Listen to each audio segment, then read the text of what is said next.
If you're a business owner or a business leader and you're managing all the functions of your C-suite, subscribe to our channel, turn on notifications, and let's start talking about how you can make the most use of your time so that you can enjoy life and keep the dream alive.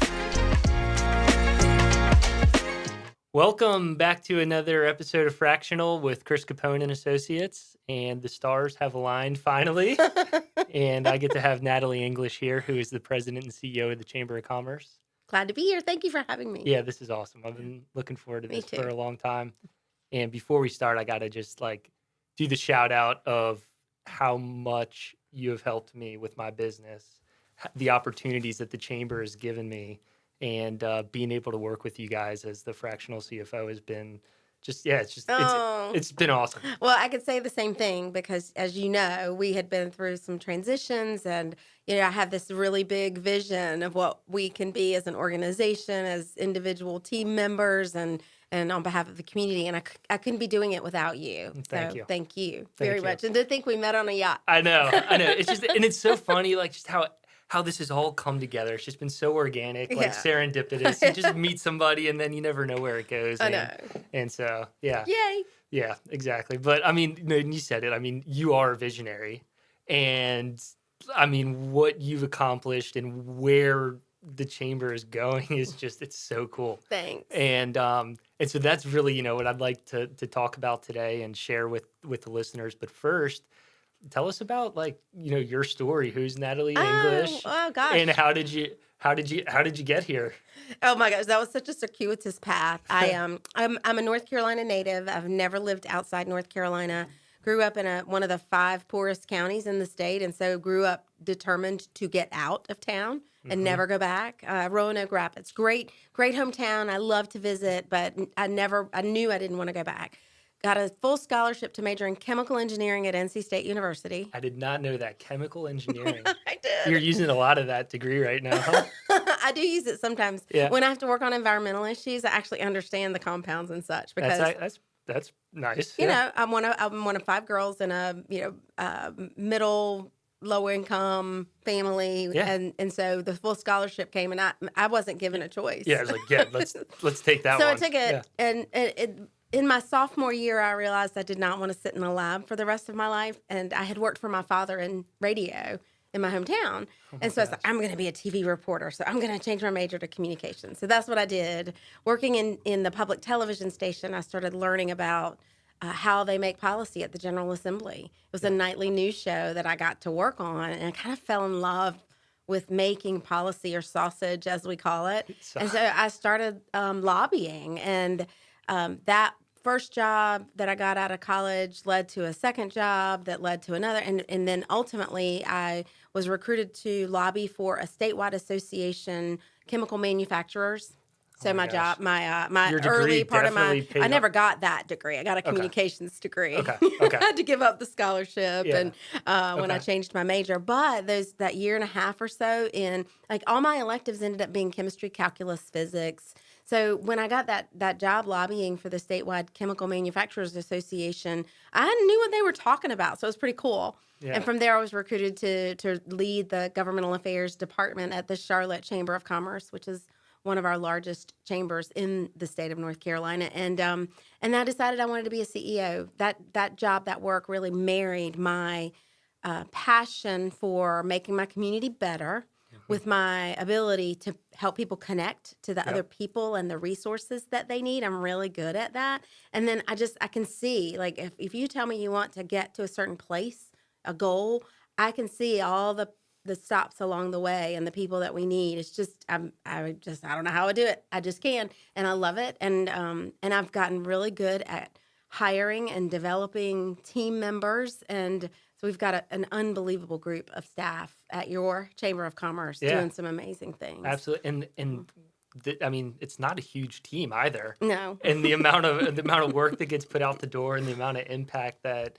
the community realizes is incredible. It's fun. We, as a team, a couple of years ago, Lisa Leith led us through a visioning of the team, not the chamber, not the work, but who the team wanted to be, and they resoundingly wanted to be a pace setter in the chamber world. They wanted to be a team that other chambers were like, we want to do that. Because Yeah. I think you've heard me say in the chamber business, we call R&D rip off and duplicate. No, I haven't heard that one. So we go off to conferences and we Right. hear great ideas and then we rip them off and Yeah. duplicate them. Because we're not competing for programs in another community. We Right. might be competing on economic development, but not on chamber programming, right? Okay. Yeah. That And makes so we go sense. hear a great Yeah. idea and we want to rip it off and duplicate it. And so we want to be that chamber. And they said that resoundingly that they wanted to be, which is great because that's who I am. I'm all about, I want to do it and I want to do it better and faster. I know. I know it. I know it. No, I mean, it's like the visionary part and then, your energy. I mean, you could just tell that you truly love what you do. I do. I mean, It's like so there's much no fun. hiding it. There's no hiding it at all. I do love it. I love, it's really cool to look back on initiatives or projects that I've been able to work on in Charlotte and now in Wilmington for Mhm. almost 7 years and they don't have my name on them. They don't need to have my name on them. Right. They're just really cool things that I get to know that I had an impact on. Yeah. So, So what position when you were at the Charlotte Chamber, Mhm. what positions did you hold there throughout your tenure? Sure. I think the first one, the title was Director of Government Relations. And Okay. so I spent most of my time in Raleigh, Yeah. walking the halls of the General Assembly, and then ultimately became the Chief Policy Officer. So I Mhm. had someone working for me who did the Raleigh stuff. I had some people working for me who did some of the local government things. And we really played a strong role in impacting the way Charlotte was developed. My team led bond campaigns when there were bonds on the ballot for Wow. schools and community college investments and streets, and we led the campaigns to get the quarter-cent or the half-cent sales tax for public transit, Yeah. Uh-huh. and then we led the campaign to defeat repeal of that tax. And so my son calls the light rail "mommy's train." Oh my Because gosh, he how was cool is 3. that? Yeah, he was 3 when we were doing all of that. And so he heard me every morning and every night. Taking him to preschool was, a phone conversation about the train, whatever. Right. And so when it opened that November and I took him on the first day for his ride, somebody teased him about going to ride the tax train. And he said, it's not the tax train, it's mommy's train. Oh my So we gosh. still call it that at my house. That's amazing. It does not have my name on it, but That that's is what we call it. amazing. So doing all this in Charlotte, and then how did you get down to Wilmington then? A search consultant reached out Yeah. and who knew that I had an interest in leading my own chamber. Right. And sure, Charlotte would have been a great chamber to stay at. But 2 things. 1, my boss was only 2 years older than me. He Right. wasn't going anywhere anytime Right. soon. And then 2, I didn't have experience leading an organization. And Mhm. so I knew I would probably have to leave and go to a smaller market. And so it was a great interview process, a super search committee who I still think very much of, and they've been tremendously helpful to me Yeah. getting here and getting my sea legs, so to speak, Yeah. and really getting to know the right people. Couldn't be as successful as our team is if I hadn't had those leaders Yeah. helping me along the way still. And so that's how I got here. Everybody says, "How long are you staying?" Or "Can we keep you forever?" And I never say never, and I never say forever. Right. I just That's said a good never one. twice. But Yeah. but I'm having fun, and I still feel like I'm making an impact. I said to a past chair when I had been here, I don't know, 6 or 8 months, and he said, "So Natalie, are you all settled in?" And I said, "No, sir. And if I ever do get settled in this job, y'all need to ask me to move along because it's not. I mean, the energy that you see and the passion that you see is required for us to do what we do. We're leading the business community, and we're advocating for our community and for the businesses. We're trying to motivate people to advocate. It's not a sit in your office in your desk chair kind of a job, and No. I wouldn't want it if it was. No, definitely. Yeah. And to pick the Wilmington market as well. I mean, there's so much opportunity. Yeah, there is. And everything that that we're going through from just just general growth in all different ways. Mhm. To be able to lead that growth in a way that's sustainable, like makes sense for the future, not just Yeah. willy-nilly, Yes. just hey, let's do this, let's do that. Yeah. And so you're doing more than just like leading a team. Like, I mean, the impact goes much further to local businesses, policy, and and all that good It's stuff. fun. I know. I know. So I mean, one thing I really wanted to say is that people that are listening, and they're wondering, what does the chamber do? Why should I join the chamber? And, I mean, it's, for me, it's been something that you get out what you put in, first of all, right? Like, if you're just going to join the chamber and I'm going to sign up and maybe I'll get some business leads, like, Right. That's fine, right? But truly, if you sign up and you go to the events and you participate and you get to meet, I mean, to be able, like, I've seen you at events. Anybody can come up. You're going to say hi, and how can I help you? And everybody, and so why I don't understand why people can take more advantage of that. Well, sure they can. I mean, the existing members could, but then also the message we try to make sure businesses have about investment is, if you invest in the Chamber of Commerce, we're working on your behalf, whether you ever show up. So we're working on making sure business taxes and the cost of doing business stays relatively low. We're making sure that the regulatory environment is friendly to business growth. We're making sure talent is getting developed and attracted and retained in our community so that you can hire good people. And so we're doing all of those things, whether or not you ever darken the door of an event. But if you darken the door of a few events every year, you're going to see some benefit, whether it's a connection that you make to solve a problem in your business, a connection that you make to sell a product in your business, or education about an issue that you didn't know you even needed, maybe, and you learned something that helps you grow your business.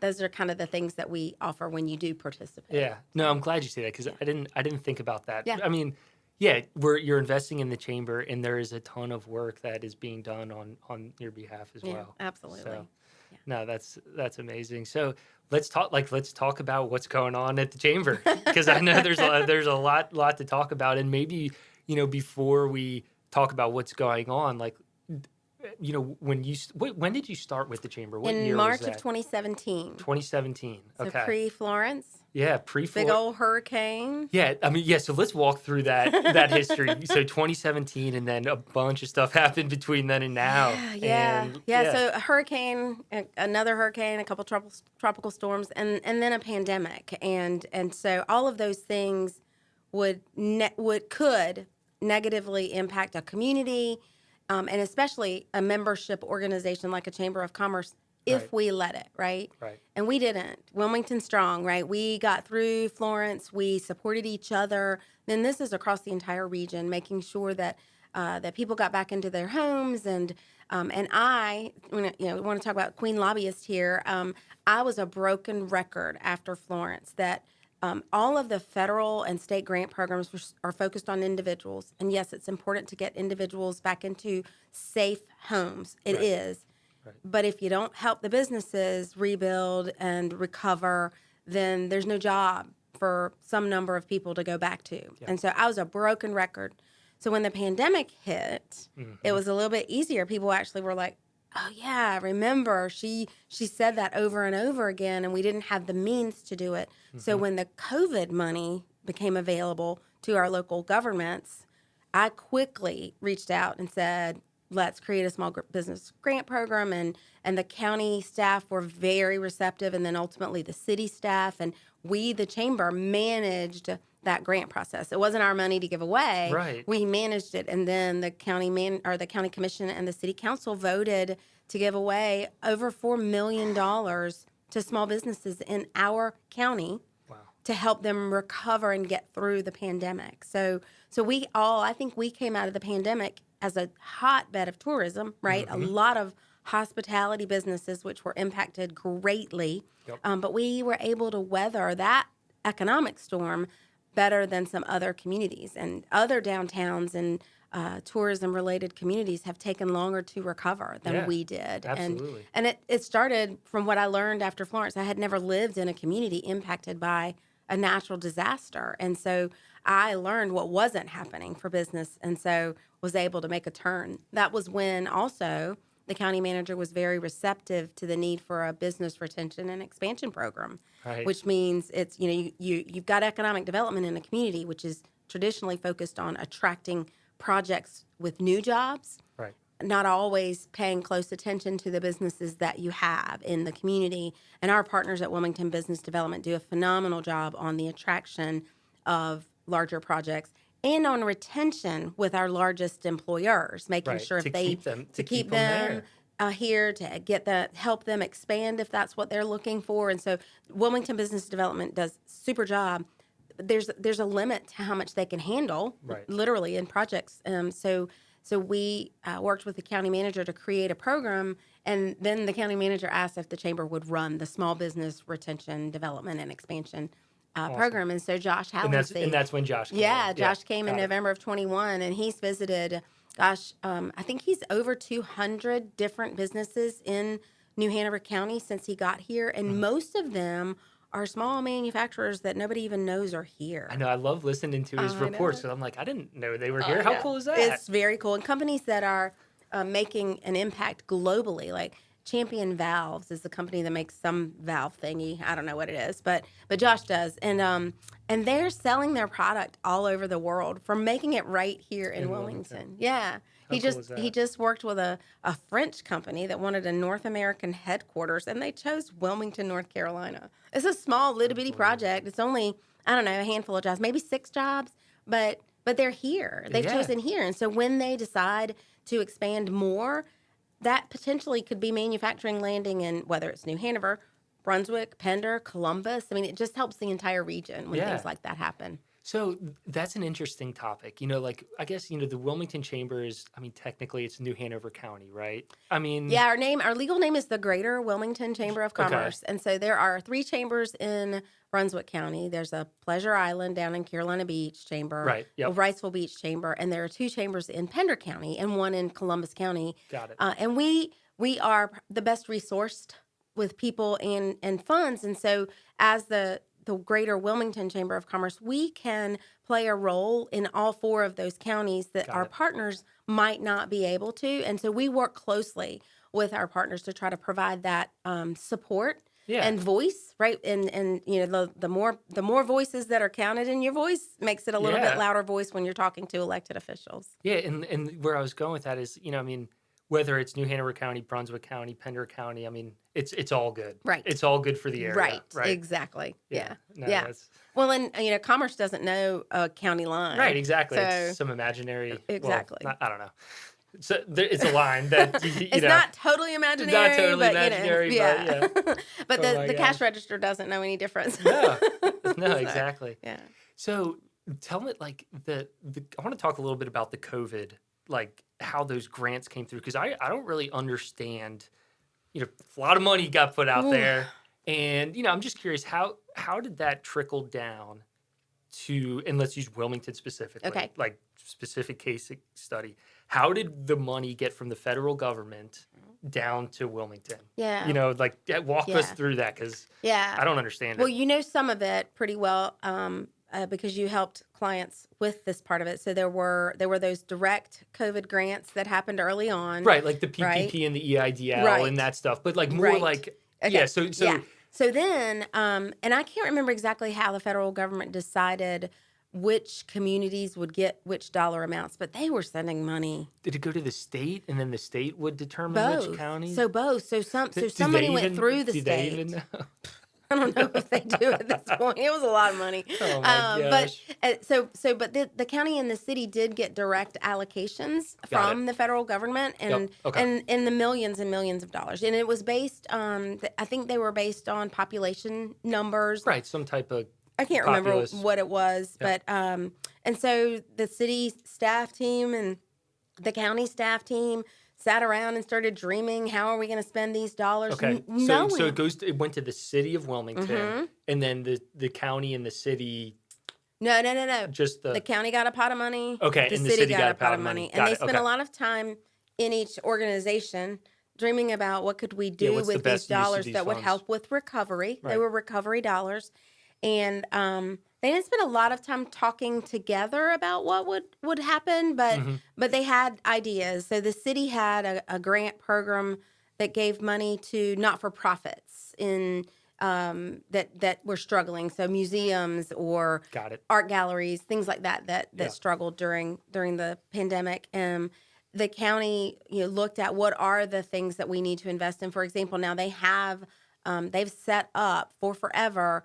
I don't think they call it a pandemic department, but it's a department sort of focused on watching things like that are germ related, I'll call it. I can't remember all Yeah, the yeah, terms, but like, so they have people on staff at the county that are watching when there's, illnesses that might creep up faster, so they don't have to reinvent all of the infrastructure that they right, created to respond exactly. during the pandemic. There are people there who've written the book, Hmm. right? And so when and if the time comes again, the book can get opened and Yeah, they and can hopefully it's a build it standard quickly. operating procedure. Right, right, Hopefully it goes better than what happened in Maui, but right, uh, right, yeah, right. I mean, Yeah, yeah. that's a A whole that's different a story. whole different story. I I'm try not to sorry. judge I if I'm know, not in the middle of I know, something, but yeah. And so the county, they said I got a call. We heard you loud and clear after Florence. What do you think we can do to help business? And I said, we've got a governor and a legislature. Well, not a legislature. We've got a governor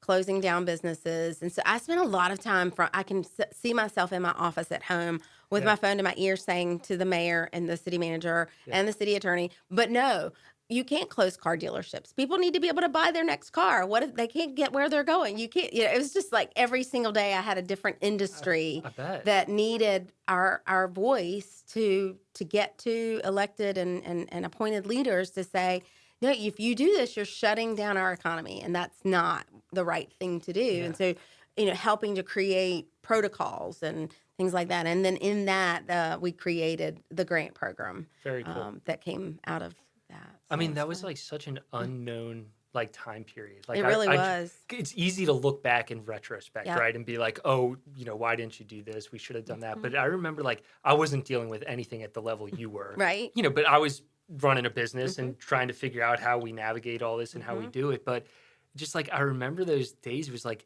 this is something that I have never ever had to deal with. None of us No had. one, It no was one 100 had. years ago. Yeah, The last one. it was just like looking back, it was like, oh my gosh, that's It insane. is. It is. It's. I think that you really saw the cream rise to the top, if you will, and it's sad for me to look around at the counterparts that I had in the business across the entire United States, and some of those chambers who are either still struggling to recover their revenue sources and such, but even some of them that are no longer in business. Yeah. But I will tell you, in the middle of April, when I did my cash flow projections, I was terrified that if all of the predictions were going to come true, April of Hmm. 2020, that small businesses were going to close, that tourism was going to fall off the wagon. Yep. I'm looking at our cash flow projections, and if everything came true, we were going to close the doors in August of 2020 of Right. the 150 plus year old Wilmington Chamber of Commerce. If you Right. don't think that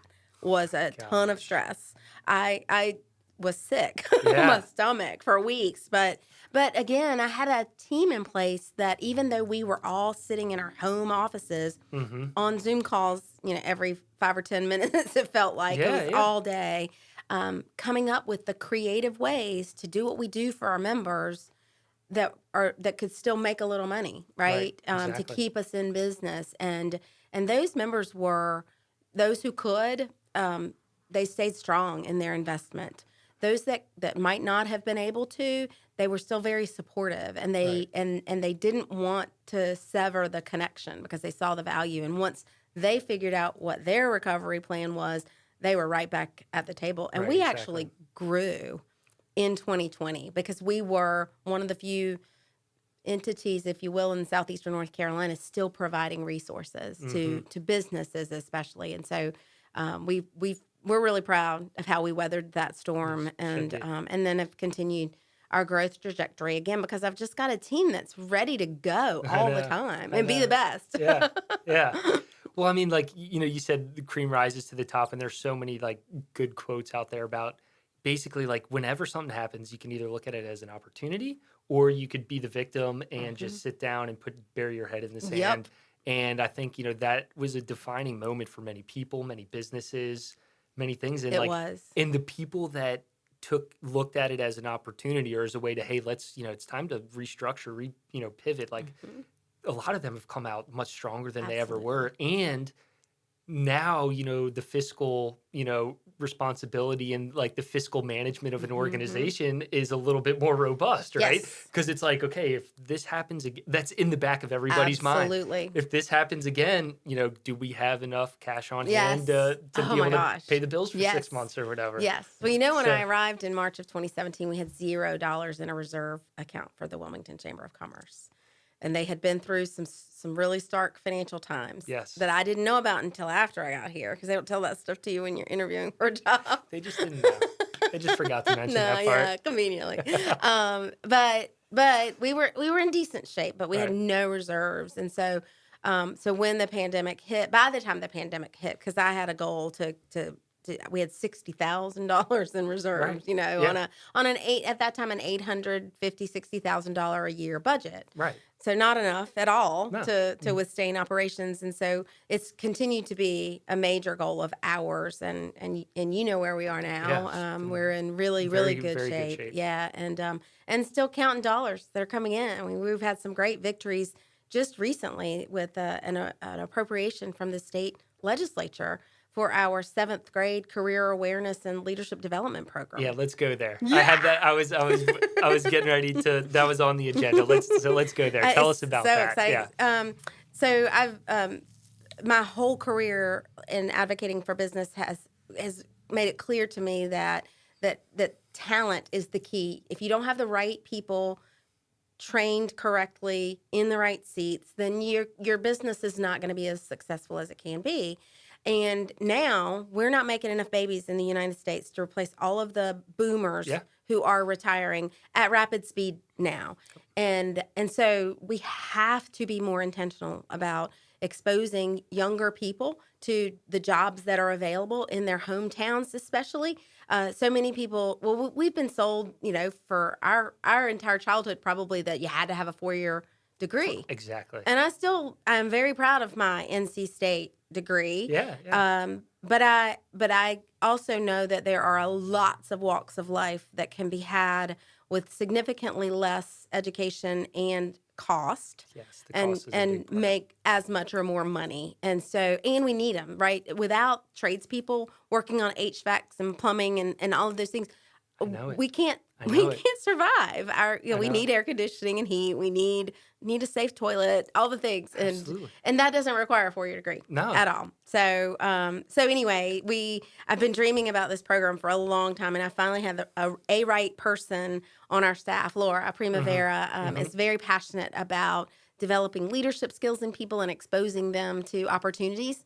So we designed this program every month. 7th graders, at the time it was 40, a pilot of 40 kids, go and they learn about one particular industry, the jobs in that industry, the education pathways for entry level, the next level, and in some cases they get to learn that you go to work at an entry level and that company will pay to keep you getting educated for the next level and the next level. And so we've exposed these 7th graders and their parents and their grandparents. You're right, it's the whole family. Their guidance it's not, counselors. yeah, Exactly. It's not just the It's kids. having the guidance counselors. We hear every month that, oh, I had no idea we had those jobs in Wilmington. So Right. it's opening eyes for people, even those of us who do have means, but especially the people who don't have the means to have that exposure. We're also working on what we used to call soft skills. Now they're called employability skills, public speaking, interpersonal communications, team building, teamwork, critical thinking. And so they get some problems throughout the year on these days. And so the General Assembly heard about our program and they want to test it to see if we can run it district wide next school year. So we got a lot of money. Yes. to do that. Gosh. So I tell people I'm the dog that caught the school bus. I'm not exactly sure what I'm going to do with it, but I'm going to figure it out. I have no doubt that you're going to figure it out and do it in an amazing way. With that Laura. Creates With Laura, yes, and that has a really positive impact. Yeah. So is that New Hanover County School District? Correct. Every 7th grader. Every 7th grader in New Hanover County Schools, we're trying to figure out how we will run all of them through this program and build this foundation for them as they move into the 8th grade and have to start thinking about their high school coursework. And then when they get into high school and they have to start thinking about where might they want to go to school, college, community college, trade school, whatever that might be. Right. And but we make them make decisions about all of those things without the exposure, without the awareness of what they could do and be. And Mm-hmm. so we're hopeful that this is making a difference. And we've got great partnership with New Hanover County Schools to make it happen, Yep. but also with UNCW. There's some Awesome. researchers in the education department working with Laura to assess data from the time they go into the program to past. So they're looking at their performance in school, their absenteeism, because chronic Cool. absenteeism is a huge impact on a person's success later in life. Right. And so just really cool stuff that we will know about these kids as they go through the program and assess whether it's a productive program. We think it is. How many 7th graders are there? Rough. Do you know?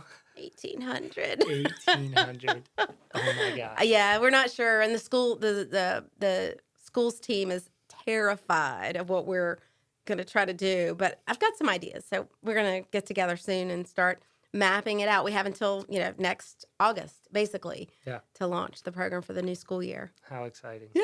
So that's just one great example of all of everything that's going on. I mean, it's a huge opportunity, something new that's never been done. Right. And we get to run the pilot, Right. I mean, that's really what it is. Well, and that was, again, New Hanover County Schools having a superintendent, and we have a chancellor, and we have a president of the community college who are open. When I call them with a crazy idea like this, which I did last March, not 23, March of 22, I called the superintendent and said, "Hey, Charles, I've got an idea." He's like, "Oh, I love it. Let's do it." So we did it, like literally turned it around and got the kids engaged in May. Started in March, got the kids engaged in May so they would be ready. Yep. They were 6th graders, but they would be ready to go into the program in August. And so having willing partners like Aswani Valetti, Charles Faust, and Jim Morton, it makes it easier to do these things because they sometimes sound like crazy ideas, but things we've done in the past haven't worked. So I'm ready to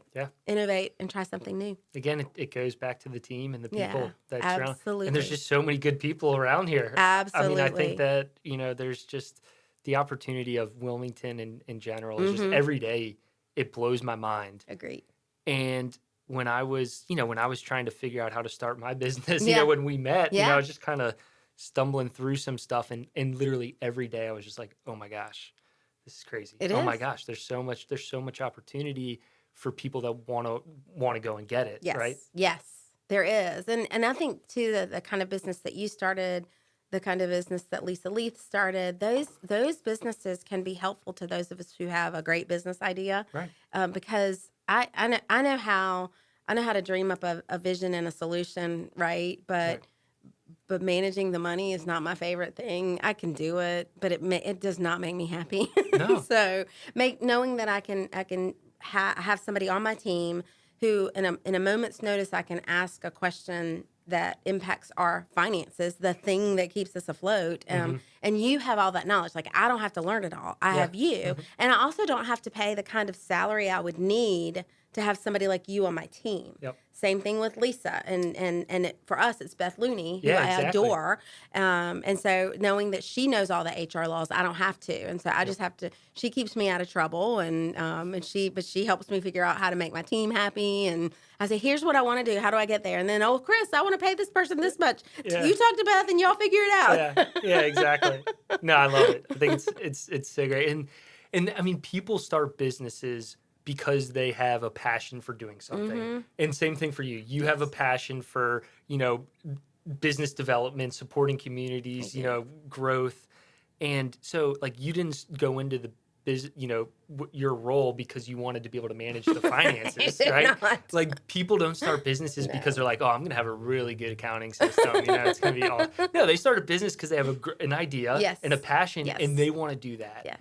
And so, the sales pitch is not that hard. It's, hey, you focus on running your business and doing what you love, and we'll take care of the stuff that is very important, but you just don't worry about it. You sleep good at night. Right. So it's working so far. It is. I love it. Yeah. So, and that's what's so cool. Like large corporations and businesses are very important, right? Yes. I mean, they provide a ton of support to local communities in so many different ways, but small business is so fun and cool because the impact you make, like you see how that impacts a business owner Right. who can then take care of his family, Yep. who can then hire more people and do more business within the local community, which it's like this continuous cycle. It is. And, I think that, and to like the change agent and like, making change is that, when small businesses get together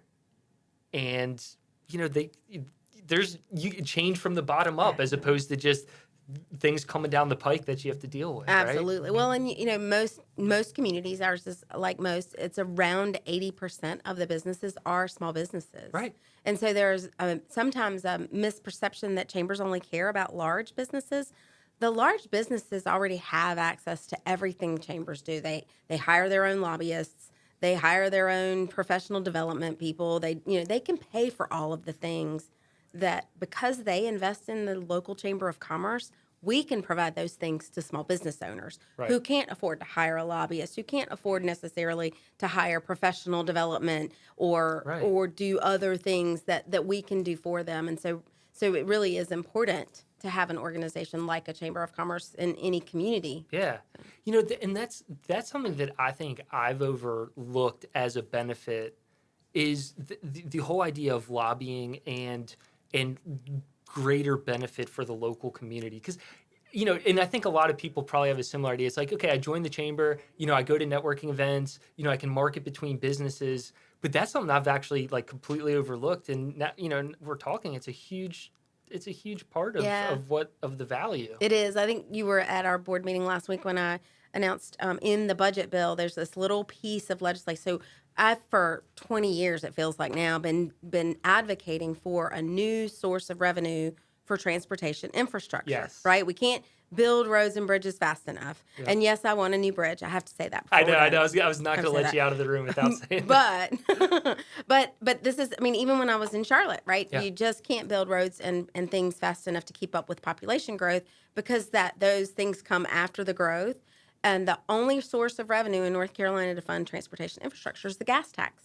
And because cars are required to be more fuel efficient today, because EVs are coming in the marketplace so strong, and because in the urban areas, a lot of people aren't driving cars at all, the gas tax revenues are declining on a pretty steady steep and have been for years. Even as the prices are going up, even as fuel prices are going up. Correct.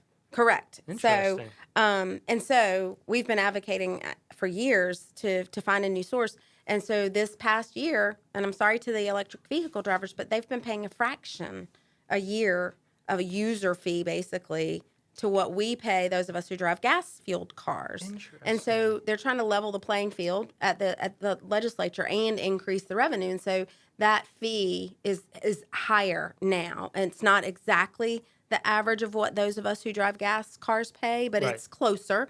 And so that was something that, I don't talk about that all the time, that we're working on those kinds of pieces of legislation, but they're critical for the future. Yeah, absolutely. And that's just one example of something that you guys are working on. Exactly. Yeah. No, that's We've been advocating this year on some solutions to what they're calling the child care cliff. There was a lot of COVID money that went to support child care centers because closures were impacting them, and that COVID money stops in December of this year. And so we've been working with a coalition at the state level trying to figure out what are some solutions for making sure we don't lose child care seats, because that means a parent probably doesn't work. No, right? If the child care seat is lost, then one of the parents is probably going to stay home. And historically, it's been the female. Right. And so we've been working hard to try to make sure we don't lose childcare seats. Yeah. I don't think we have an answer yet, but we're working on it. That's a big one, and one that like is a much more relative for me now with having a baby. But I've like one of the guys that works with us, one of my associates, Dan. He's got 2 kids, and we're talking about what he pays for childcare. Oh, I know, it's college tuition, and I was just blown away, and a lot of people, it gets to the point where it's like I could pay X for childcare and I make Y, and what's the spread? Or why don't I just stay home with my kids? I can make a little bit less money, but at least I get to be with my kids all day. Right. And that's a dilemma. It is. It is for some. It was not for me. I knew that my child was better off somewhere else and let me be happy doing what I Good. love. Yeah. Hey, and different Yeah, strokes for different folks. absolutely, Totally. absolutely. And I Yeah. don't fault those women who Right. choose to, Right. or men for that matter, who Right. choose to stay home. But Lord, I know myself well enough. I do joke with Natalie. I was like, I would be the coolest stay-at-home dad ever. For about 1 hour. No, I'm Yeah, just teasing. exactly. It's No, I hard know. And then work. I would Oh go my nuts. gosh, No, it's I know. hard I'm work. not total joke. Yeah, but, like I know. I really do feel lucky that I can wake up and go to work. It's Yeah, like, and yeah. we have fun Yay. That's with awesome. what we do. That's awesome. But so so what on top of the CLDA, the career leadership development for the seventh graders, what other kind of visions, dreams do you have that you can share Yeah, with so us? so it's what comes after that, right? Yeah. So we've got Laura. She's as creative as I am. She's working with some of the seventh graders who went through the program last year, and she's created an eighth grade mentorship. So Okay. some of them, not all of them, have engaged in that. So she and I are starting to dream about what does it look like then, and when all of the seventh graders go through, then how do we help them build on some of the things that they do in the seventh grade program is some assessments that tell kids what your propensity for a job might be, and it's really interesting. I don't know Yeah. how it's almost like a personality test, but at the end of it, it can tell you what you'd be good at in a Right, work. like which kind of Yeah, leads you in the yeah, direction where you yeah. would use your skills the Yeah, best. so Yeah. we've talked about maybe in an eighth or a ninth grade year, we take their top two, and that year they spend more time in those that then might, in a 10th or 11th grade year, lead to an apprenticeship or an internship in Right. that industry in our community. And the studies show, the research shows that a young person who spends time working in a company, not just a job, but a company, they tend to accept an employment opportunity and are more loyal than those that don't Got it. to that particular company. So if we can start to create that kind of pipeline in our community, then I think that talent conversation is one we don't have to really worry Right, about. exactly. And it's the solutions that we're implementing and that you guys are doing is the solution to this problem is not a short-term fix, right? So what I see is this is long-term strategic initiatives that will take some time to come to fruition, but you got to start now. Yes. And if you keep that going, imagine what that turns into, Exactly. down the road. And that, to that end, the talent challenge is not an overnight solution and a Right. quick fix. Yeah. We also know that as a region, we attract more retirees Right. than we do workforce age people. And we know that when our major employers are trying to attract a specific talent that we don't develop here. So Right. some special engineer or something from some university in the Midwest, people aren't familiar with Wilmington, North Carolina from a live work perspective. A lot of Right. people know we have great beaches and a river and a lot of outdoor fun, but they Right. don't know what it's like to live and work here. And so we've been working to create, we will launch next month, a brand for talent attraction that will help folks who are considering a relocation to see all of the benefits of living and working here. So when they get that opportunity to apply for a job or to accept a job in Wilmington, North Carolina, they'll see why it's a good decision. Yeah, It's really absolutely. really cool stuff. Yeah, And Megan Mullins, my rock star marketing and Yeah. engagement officer, she's amazing, and she's been shepherding that through the process. And we're going to launch that brand next month, or later this month. Oh my So, gosh, yeah, that's super cool exciting. stuff. Yeah, I'm really looking forward to that, and I've been able to be a part of some of the group, the group focus groups. Yeah, the focus groups, and Mm-hmm. kind of see. So I'm really excited Yeah. to see where that comes out, and right now, and my business life cycle, I'm trying to find good people, Sure. just like everybody, right? Sure. And as a professional services firm, you're only as good as the people that you have, right? I mean, we're not selling or manufacturing anything. Right. We're providing a service. Mm-hmm. And I've definitely, had my feelings on how that works, but I also, have kind of made it a goal to, how can I also work alongside this in my own way to to build some awareness about what we're doing down here. And so that's also the cool thing about the Wilmington business community is that it's pretty it's a pretty small. I mean, Wilmington's a small community, Sure. and it's sometimes it could be perceived as hard to break into, but I think that there are so many. If you were to go to a chamber event or go to a local event and you were to say, "Hey, I'm new to the area and I'm Yeah. trying to meet people," Yep. I I know there'd be so many people that would be willing to take you under their wing There and would kind of show be. you around and Yeah.